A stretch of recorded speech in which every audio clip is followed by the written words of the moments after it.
Hare Krishna, Hare Krishna. It is my great pleasure to be again with you all here on this Ekadashi day to celebrate and to absorb and appreciate Srila Prabhupada's wonderful qualities, how he perfectly demonstrated the 26 qualities of a pure devotee. And to do that, I'm very, very pleased to welcome again my friend Siddhanta Prabhu, who is going to be leading us into this realm of exploration by hearing from the devotees who experience these qualities. And this is so relishable. Just to remind everyone, this is part of our series. We're doing this every Ekadashi. So this is today Ekadashi, and then next Ekadashi. So 26 Ekadashis, 26 qualities in 2022. Hare Krishna. Thank you, Siddhanta. Well, thank you. Thank you for inviting me again and giving me the opportunity to actually do some spiritual homework, because I have, 2,500, 3,000 stories to choose from, and to determine which one of those are highlights of that particular anecdote or experience that the devotee had with Prabhupada that exemplifies the particular quality that we're going to feature on each of those days. So it reminds me of being in college. It's a pleasurable type of homework that compares nowhere to studying the courses that they offer in Urmila has been conducting a little course. I took part of it, and she said it's home fun, isn't it? Homework. That's very good. I like that. Exactly. But it's a meditation. It's a great meditation, and yes. Prabhupada one time, was explaining how I think your wife mentioned this story that if you're not in anxiety, then you are nothing but a zombie. You're a zombie. Zombie. Life means you have to have some eagerness to live and do something. And when it's for Krishna, then it's spiritual. Right. And so spiritual anxiety is a good type of anxiety. Yeah. Yes. But we're going to, I have selected 6 stories to listen to, hear the devotees directly on camera that will give us, I think, unique outlooks as to the truth that Prabhupada spoke and the effect that it had on each devotee. Each truth that Prabhupada revealed was significant, different angles of vision that Prabhupada presented at that particular time. We're going to hear from Brajendranandan, Malati Dasi, Revatinandana, who's sadly no longer with us, Jagat Prabhu, Rangavati Devi Dasi, and Kishore Prabhu from the UK. We'll start with Brajendranandan, who tells a story about the first time he met Prabhupada and the truth that Prabhupada spoke and the significance of that truth that he heard during this first time that he met Prabhupada, and obviously left a lifelong impression on Brajendranandan. So let us hear from Brajendranandan. I was a college student at Temple University. In 1967, Prabhupada came to visit my college, and he had a few devotees with him, and in those days they used to dance in a circle and chant Hare Krishna. And Prabhupada spoke. I was so non-conscious that I don't remember a lot of the things he said, but I did remember that he said, no illicit sex, no gambling, no intoxication, and no meat eating. And I was thinking, this is 1967, and this person is preaching no intoxication, no illicit sex in the middle of the university campus. He must have integrity. He must not be looking just for money or followers, but really presenting something genuine, because he was going against the current of the material world and what the young students were into. So even though I didn't have a intense experience with Prabhupada, I always carried that feeling of respect that I had from that first meeting. Hare Krishna, that's perfect. Yes, in a situation where it would be so easy to just cater to the crowd, so to speak. Right. Srila Prabhupada just puts it out there. This is no the truth. no sugarcoating in this No. philosophy. Just convinced with the absolute truth, and this is how to. But he's also speaking from his, from realization, and he's able to present it in such a way that people like Brajendranandan receive this and with respect and genuine. Right.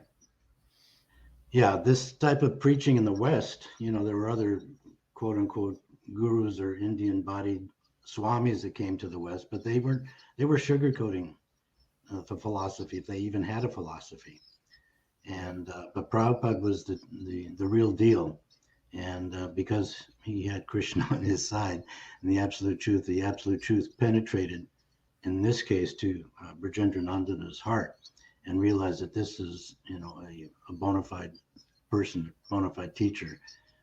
Not that he surrendered that day, but it stuck in his heart as that the Prabhupada is the bona fide teacher, that if he wants to advance in Krishna consciousness or in spiritual life, then here's one that he can sincerely follow, that he's not going to cheat him. Yeah. Right. Good. So now let us listen to Malati Devi Dasi, who also is going to explain, I won't give away her story, but it's a truth that about life that she had never heard before. And she was impressed and found a lot of solace in the truth that Prabhupada spoke on this particular day. So let's hear from Malati. The very first thing that he said that struck me on that day when he came back from the airport, not only was it the very simple words, but it was the fact that he made it like a very simple statement. I mean, it was without condemnation, without opinion. It was a simple fact. It's like right now, if it was raining and I said, oh, it's raining outside, it would be a simple fact. You may or may not like the rain, but the fact is it would be raining. And in the same way, he said to us, there is no love in this material world. We were all hippies, we're from that generation. And the thrust of the hippie movement, particularly in San Francisco, was love.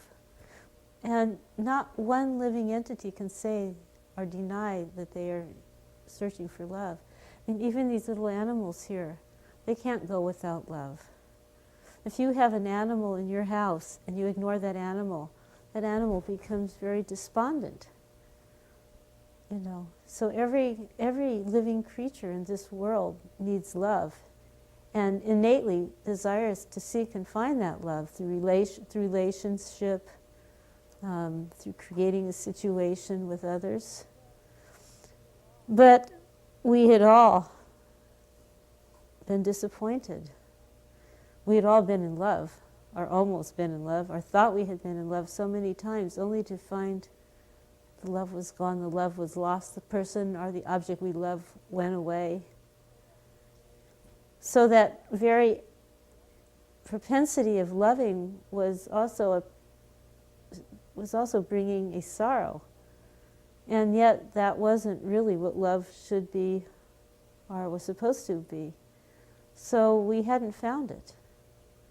And so when he said that, there is no love in this material world, such a simple and profound thing, but it brought about in my heart a great relief. I didn't have to look anymore. I didn't have to think about it anymore. It wasn't there. And it wasn't something that was negative at all, because he went on to explain what was real love. Why we were not finding love was because we didn't understand what was love. you know, and he gave us, of course, the answer through Krishna. But it was like a relief. And that was the one thing that was the very first impression, you know, strong impression. This is another aspect because, you know, along with hard truths, Srila Prabhupada, what she was explaining is that along with the hard truth, that is like, you know, there's no love in the material world, he gives the soft truth, the beautiful truth, where there is love, and he brings us Krishna. So it's not just a heavy sort of truth, you know, that's like in your face sort of thing, but here it is. It's a reality. It's a fact, but there is a wonderful truth to be understood if you take the time. So that's very beautiful. Right. Yeah, she explains it very nicely. It struck her heart. And again, like Brajendranandan, that first instruction or lesson from Prabhupada about the truth of love, or what we can expect from the material world and what's there in the spiritual world, she remembered to a T. You know, it stuck with her decades. So it was very significant that that truth that Prabhupada spoke on that day to her. All right, now we're going to hear from Revatinandana, who sadly passed away Yes. a couple months ago in Hawaii. But a great preacher. He made so many devotees in the UK, especially. I heard classes from him when I was in Denver. He came as a sannyasi then, and just very logical in his explanation of Krishna consciousness. So I was always impressed with him as an individual and as a preacher. So this particular story about a truth that we'll see and hear from him confronts a widely held notion of what is truth amongst the population around the world about who is God and the nature of God. Yes. So let us hear from Revatinandana. The kirtan ended, and Prabhupada put on his spectacles, and he had what I'm sure must have been his own Srimad Bhagavatam in front of him. This was, of course, long before. This was, again, it was in early '68. It was long before he had actually translated any of it. But he was reading from it, and then he was speaking. And I remember noticing that as he spoke, a lot of times his eyes were closed, or if he was looking out, it was like basically just looking around the room. He didn't seem to be presenting himself or kind of advertising himself or trying to appear as a holy man like I had seen a couple other gurus around that were doing like that. And he seemed like he was very just, I remember noticing he's just speaking this teaching right from this book, and then he's explaining it. I do recall specifically that in that particular lecture he remarked, so now they are saying that everyone is God. You are God, I am God. He said, so there are so many gods laying down in the street. Right? He said, so for you, God does not mean very much if you think that. He said, G-O-D-D-O-G. What is the difference? You say you are God, I say you are a dog. But if we are all God and gods are laying down in the street, then what is the good is no different than being dog. And he talked about the opulences. And that's a paraphrase, obviously. It's not exactly what he said, but I remember that he specifically mentioned G-O-D-D-O-G. And I was going from one viewpoint to the other right at that time, and immediately it just struck me right away that that's right. You know, obviously, how has God gotten into such a bad spot as so many people like me that were practically almost living in the street at that time, or were living in the street in some cases? Hare Krishna, yes. G-O-D-D-O-G. Yeah, that particularly in those times, you know, the Bhagavans and I'm God and we're all God, and just piercing through. Exactly. Just a truth that with Prabhupada, you know, I've always been impressed by Prabhupada's analogies that clarify a particular philosophical point.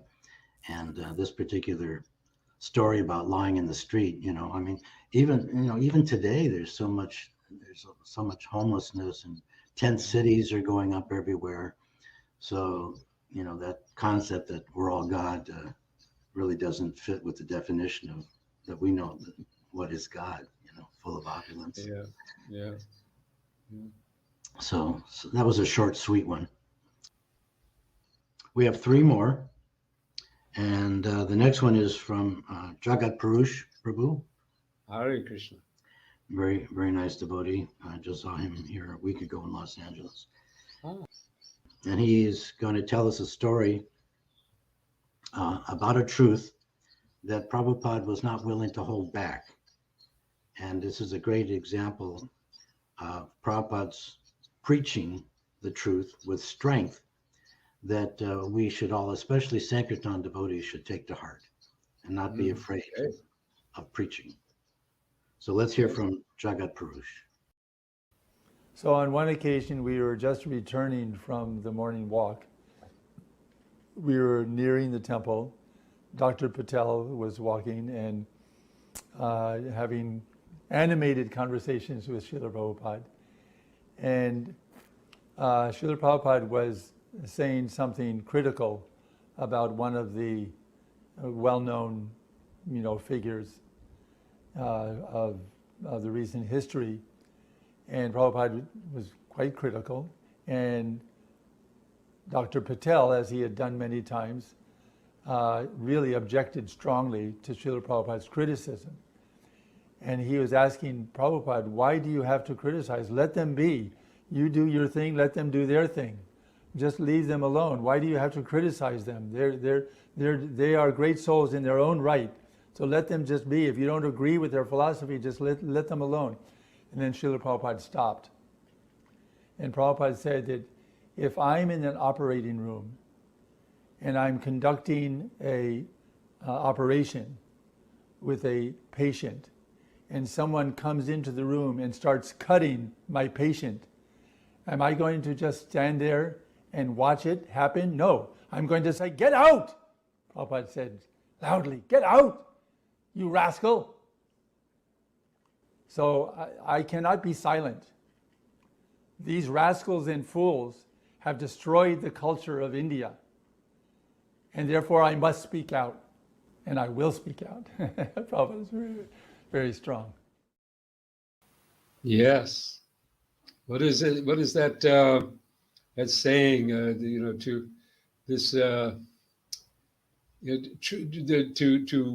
armed with truth. This is like the sword of truth. Speaking truth. Oh, that was it. Speak truth to power. Right.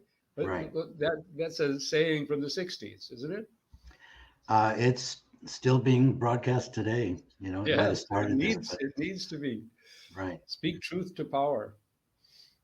Yeah. But for Sankirtan devotees or anybody preaching, we should not be ashamed or shy in telling the absolute truth. Yeah. And of course, we also have to do. We have the other side. In just I think it was our last show where we had Srila Prabhupada telling the devotees when in a particular I think it was Gandhi's ashram to just hold back right now. So there's always the time and the place and the circumstance. Srila Prabhupada had that quality too. When to speak the truth and when to just kind of let it go a little bit. Never to mislead. Never mislead or never go, give some just what they want. But sometimes he would let things go a little bit. And depending on the audience, sometimes. he had both are there. Right. He had a special relationship with Dr. Patel, who would go on those walks in Bombay and Juhu Beach. And so they had a certain relationship, a rasa that was going on there. But so many times Dr. Patel would, side with other people that had different philosophies. But that was his main thrust throughout those morning walks, that he felt that he wasn't happy with Prabhupada's conviction and his, belief in Krishna consciousness, where, Dr. Patel wanted to say, well, it's all one, everybody's opinion's Yeah. okay. But if it's leading someone down the wrong path, then maybe, we as preachers should, if a child's running out in the street, even if it's not your own child, you want to go and help that child from danger that's about to, confront with a oncoming car or something like that. And it's actually a law, I think, that if you are aware of somebody in danger and you don't do anything about it, you also can be held responsible. Yeah. So this That's a is great Prabhupada's example, position. Prabhupada's position is being a doctor. He gave that analogy of being in the operating room, performing a surgery. But we're also, his disciples are spiritual doctors to give this transcendental knowledge or help distribute it. Yeah. And the cutters are all around. Nirvishesha, Sunyavadi, just ready to throw their, cut out the soul, cut out Krishna, just take Krishna out of the picture. We have to stand and fight, but with discretion. And I found myself in many situations like that, where a person who's come and wants to talk and so on, it just starts to bring up various impersonal conclusions. And it's always, how to find the way to just get at that without being too coming off or be as an arrogant sort of holier than thou, because that would be also because Srila Prabhupada had that quality that even though, like Revatinandana was talking about, that he wasn't making a kind of a pretense of anything or a show, but he was just giving it so that people felt he's not coming from a position of being, presenting himself as someone greater than you and therefore listen to me, but just being the servant and presenting the truth. We have two more, Rangavati Devi Dasi. She is going to tell us a story about a truth that we all know that is a certain basic foundation to Krishna consciousness that Prabhupada has taught us, and that the reason for our chanting Hare Krishna. So I won't go any further. She'll explain it, and we can talk on the other side. So let's listen to Rangavati Devi Dasi. In the course of taking care of Manisha, who was only a 13-year-old child at the time, she went through a lot of stages. And her mother, Antajana, had gone to Srila Prabhupada and said, what should I do with her? What's the best thing? And he said, you should simply keep her comfortable. So that was a very loose, kind of direction to go in, because comfortable could mean drugs or medication, or could mean moving and so many things. So we kind of improvised from that basic direction to go in. So we brought her to the Himalayas in the hot season and did so many things. And the mother's becoming anxious, and she was near dying, and so she really wanted to see Prabhupada to ask, and she was so distraught. So it was just before the evening artik, and Prabhupada was getting ready to go with Harisari, was his servant at the time. So we were able to go in, and there was myself and Antajana, the mother, and the girl, Manisha. So we went in the darshan room, and the mother said, Prabhupada, she said, I don't know what to do, she's dying. And Prabhupada's eyes got, huge, and said, we are all dying. For you, tomorrow, for me, next week, we're all dying. And the way that he said it was like, where have you been? What have I been saying? What have I been preaching? Why did I come here? I came here to show you that we're dying, and it's just a matter of time, and you should chant Hare Krishna. And he was becoming like really kind of almost outraged, like this would be a surprise that, you're now dying. We were kind of thinking maybe we'd get some empathy of a different sort, some sympathy, like, oh, I'm so sorry, but there was nothing. He cut to the chase immediately. There wasn't any type of soft pedaling, nothing like that, just right to it. And it really kind of threw us all back. And so Manisha was having a really hard time chanting, as you would. You know, she's 13, she's a bag of bones, and she didn't want to chant 16 rounds every day. So she asked Srila Prabhupada, you know, what should I do? You know, what'll happen to me if I don't chant 16 rounds? And he said, yeah, you'll be born, you know, in an aristocratic family or educated and wealthy. You know. But he said, chant Hare Krishna. Hare Krishna. That's a truthfulness that the simple truth. Yes. The simple truth that we are not our bodies on the one side, and we're all dying. The body is dying, but we live on. Yeah, I mean, that was Srila Prabhupada could do that. He could do that, and that's because he could see what was needed at the time. Right. He needed to just wake up and confront. In death, there's this this denial, right? Mm-hmm. That you have, and it seems that he was approaching that you're in denial. You know, you should know that you've been listening, you've been hearing all along, and now you're what to do. You don't know. Chant Take the Hare medicine. Krishna. Yeah. Chant Hare Krishna. Well, from the Mahabharata, we also know that is the most amazing thing about Maya. When Yes. the four Pandavas were dead from the poisonous lake, and then Yudhishthira had to answer the riddle. What is the most amazing thing about Maya? And he answers that we see our relatives around us dying, we see friends around us dying, but we think that we will never die. Yeah. And then another example Prabhupada is even somebody's in a hospital in their deathbed, they might be thinking, well, I'm going to die, but not today. Yes. So we're always holding out hope that, well, it won't be now. So that is Maya.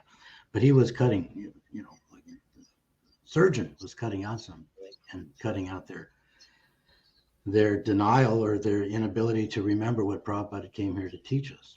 So that was very strong message that he delivered to them.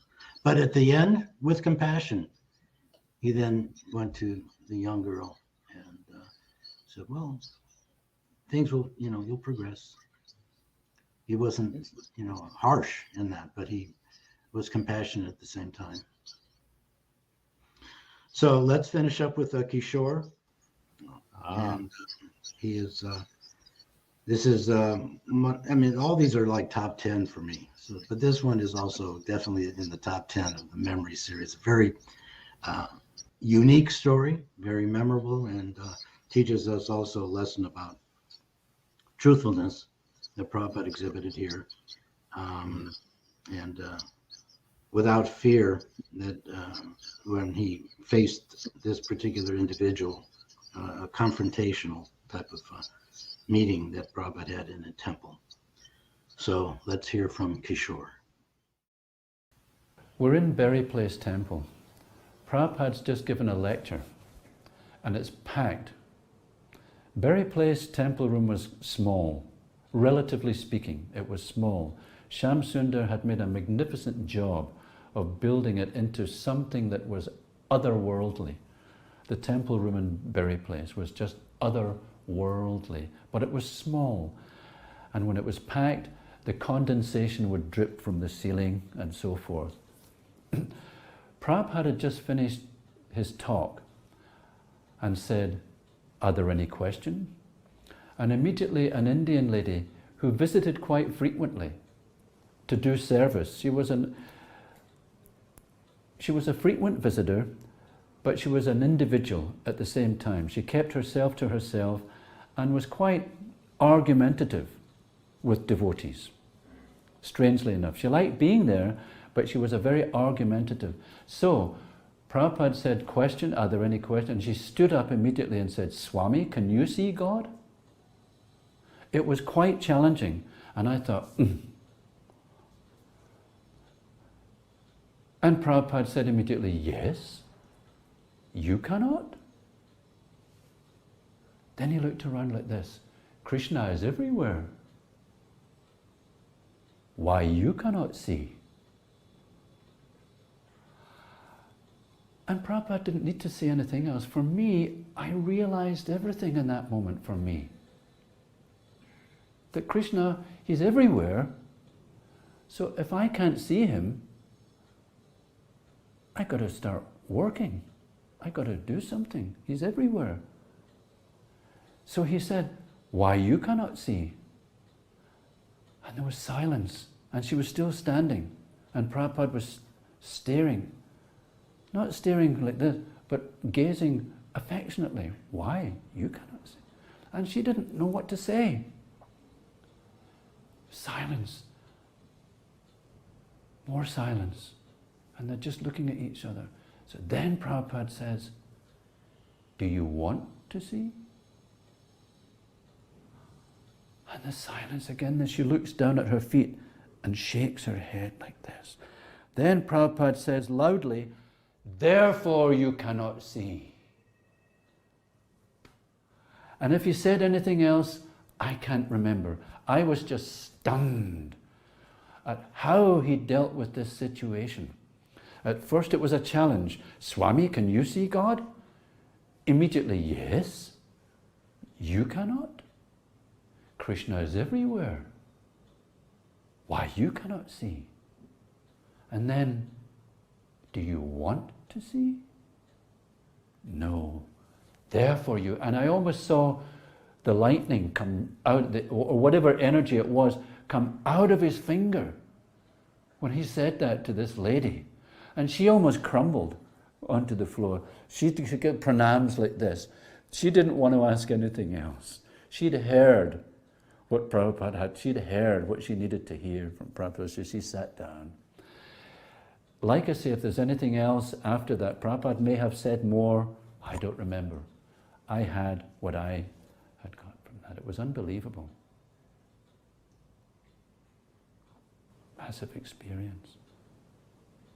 Prabhupada could say more in one word or in a couple of words than you could read in a book of philosophy sometimes. That was another thing that took me about Prabhupada. His way with words, his expertise in not misusing one word or using any words unnecessarily to get his point across. And sometimes, as with that lady, even he used the silence to speak volumes, because there were big pauses between Krishna is everywhere, why you cannot see, and then nothing, silence, silence. It was remarkable. I'd never seen anyone like this before, and of course never, ever will again. So I'm glad that I remembered that one, because that's usually, if people say, can you tell us some Prabhupada memories? Usually that's the one I start with, that, and the way that lady was humbled. Hare Krishna.